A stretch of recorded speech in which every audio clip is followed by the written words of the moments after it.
नमस्कार, आप देख रहे हैं सी10 न्यूज में। बोला शील शुक्ला आपके साथ खबरों में आगे बढ़ेंगे। उससे पहले एक नजर सुर्खियों पर।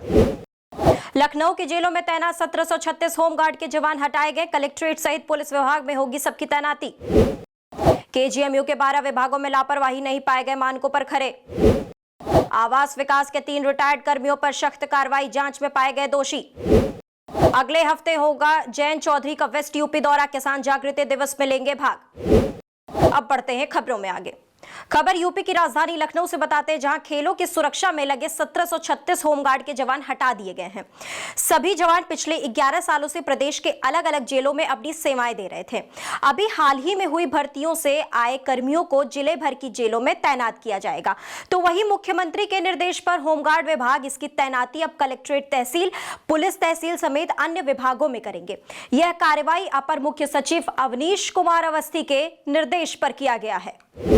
बढ़ते हैं अगली खबर की ओर। बता दें, केजीएमयू में 12 विभाग मानकों पर खरे नहीं उतरे हैं। कई पीजी पाठ्यक्रमों पर संकट के बादल लगातार मंडरा रहे हैं। कई विभागों में निर्धारित संख्या से कम शिक्षक हैं, जिनमें से cardiac anaesthesia, clinical immunology, emergency medicine, endocrinology, organ transplant जैसे कई विभागों में कम शिक्षक हैं। तो वहीं केजीएमयू में करीब 6 विभागों में विभागाध्यक्ष ही नहीं है।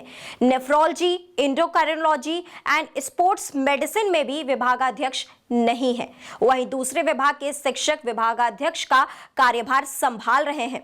बताते चले कि केजीएमयू के ट्रॉमालॉजी और सर्जरी विभाग में एमएस पाठ्यक्रम शुरू करने का प्रस्ताव भी राष्ट्रीय चिकित्सा आयोग ने खारिज कर दिया है। अब बताते हैं लखनऊ से खबर, जहां आवास विकास के 3 रिटायर्ड कर्मियों पर सख्त कार्रवाई होगी। सेवानिवृत्त 3 कर्मचारियों को जांच में अनियमितता के दोषी पाए गए हैं। जहां आवास विकास की बैठक में दोषी पाए गए सेवानिवृत्त कर्मचारियों पर कार्यवाही की मंजूरी दे दी गई है। अनियमित तरीके से मकान आवंटन में दोषी पाए गए सेवानिवृत्त अपर अभियंता बलवंत सिंह, साथ ही ग्रेटर नोएडा में प्रतिनियुक्त पर तैनाती के दौरान तत्कालीन अधीक्षक अभियंता प्रवीण कुमार भी दोषी पाए गए हैं।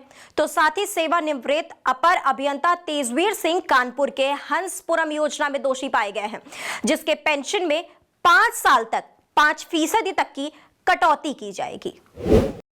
अब बताते हैं 2022 चुनाव को मद्देनजर रखते हुए जयंत चौधरी का वेस्ट यूपी दौरा अगले हफ्ते से शुरू हो सकता है। तो इसी कड़ी में 6 अक्टूबर को सिसौली जाएंगे जयंत चौधरी, जहां किसान जागृति दिवस का आयोजन होना है। तो 7 अक्टूबर को हापुड़ के नूरपुर में कार्यक्रम है, जहां अलीगढ़ के खैर में रालोद प्रमुख का कार्यक्रम होना है। इसी के साथ इस बुलेटिन में फिलहाल इतना ही, लेकिन देश दुनिया की तमाम खबरों के लिए आप लगातार बने रहिए सी10 के साथ।